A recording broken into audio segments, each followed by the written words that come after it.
Sa Glow Herbal Media Central upang bumili ng Glow Herbal Food Supplement.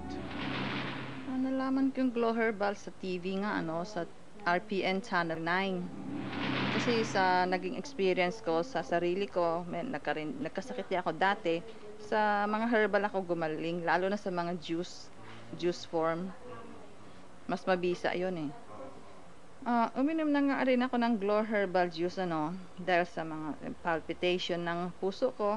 Ayun, medyo nag-calm down na yung palpitation ng puso ko.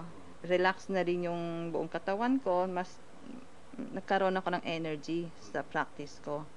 Kaya bago ko nirekomenda ito sa mga pasyente ko, sinubukan ko rin sa sarili ko.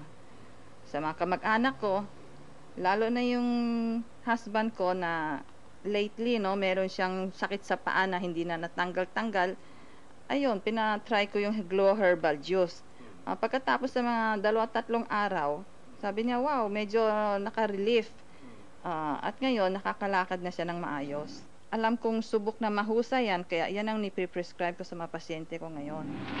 In iridology, we do scientific observation lang naman, Tapos kasi sa iridology, it reveals mga inflammation, where located and in what stage it is manifesting, Kasi maaring kung nasa acute, subacute, chronic o degenerative, doon sa iris makikita sa iris, magre-reflect sa iris lahat 'yon. Kasi sayang na may pagkakataon na sa harap ko tapos hindi ko man lang matulungan yung pasyente ko sa health level nila. Kaya in-apply ko na rin iridology dito.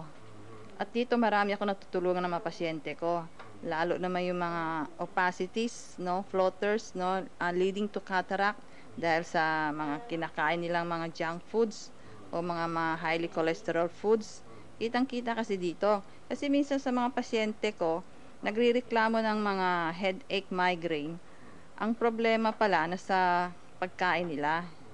Wala naman palang errors of refraction involved, kundi dahil sa malnutrition o minsan yung mga stress, sobrang stress, tension, nakakadulot din kasi ng panlalabo ng mata yon. Kung kayo po ay may mga katanungan